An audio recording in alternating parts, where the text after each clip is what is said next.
There's 7 wonders of the ancient world, 7 deadly sins, 7 pillars of wisdom, 7 colours of the rainbow, and there are 7 sayings from the cross, 7 cries from the lips of Jesus as he hung dying.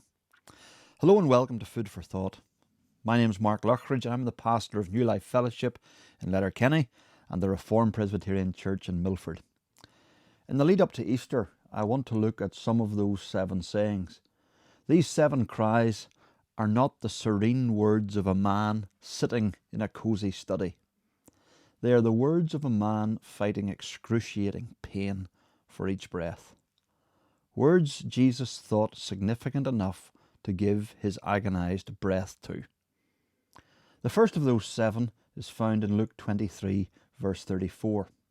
As the Roman soldiers are nailing him to the cross, Jesus said, "Father, forgive them, for they do not know what they are doing." We see the soldiers nailing Jesus to the cross. The passers-by are mocking, taunting, ridiculing. The religious leaders are pouring scorn on him.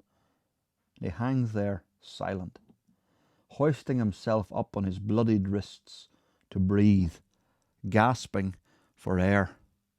His lips are moving. We strain to hear what he is saying. What will the man on the middle cross say? Will he cry for pity?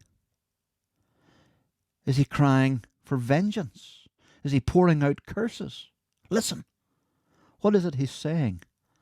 Father, forgive them. Father, forgive them. Forgive them. These words are so familiar, are they not, that we miss their shocking nature. He's praying for those who are crucifying him, those who are mocking him. The remarkable thing that we see in this cry is that with Jesus, there is great mercy. With Jesus, there is great mercy. You see, prayer is a window on the heart. And here is a glimpse into Jesus' heart. And what do you see? We see his love for sinners. It could be translated, Jesus was saying, the idea over and over again, he's saying, Father, forgive them. Father, forgive them. As they nail his feet, as they hoist the cross up, as they jolt it down into the hole in the ground, the pain and the agony of his nail-torn wrists and ankles is immense. Father, forgive them.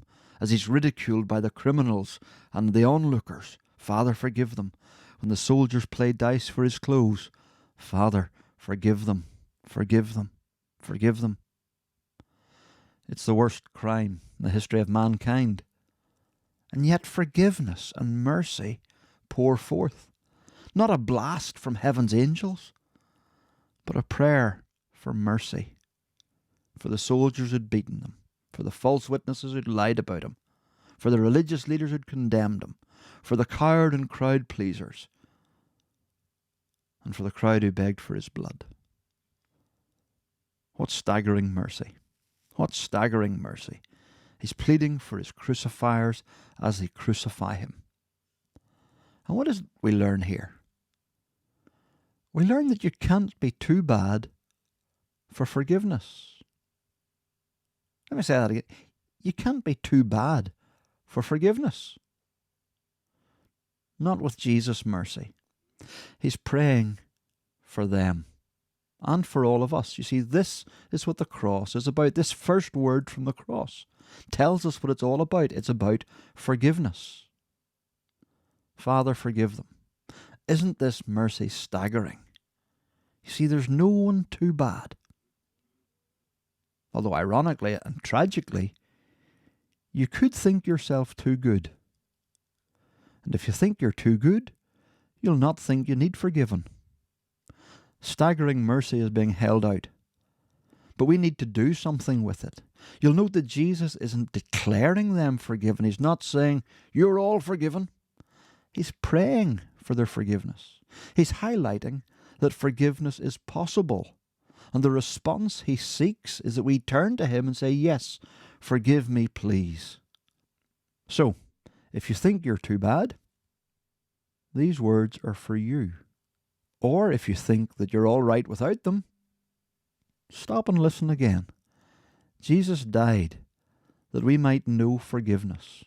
And he used his precious dying words to let us know that this is what Easter is all about. Finding forgiveness. So don't miss it. One thing before I go. If you like the background music, that's Martin Crossan from Milford. And if you want to hear more of that, and more of where you can find hope, Martin will be playing at an event this Friday in Lifford. That's the 15th. The event is entitled From Despair to Hope, Music and Reflections on the Life of St. Patrick. It starts at 8 p.m. in Clonleigh Social Club. There's music by Martin and reflections on St. Patrick by Nick Jones from Mission Possible charity shop in Strabane. Why not drop in and give them a listen? Thanks for listening. And remember, if you have any comments or questions, you can reach me at mark@newlifefellowship.ie.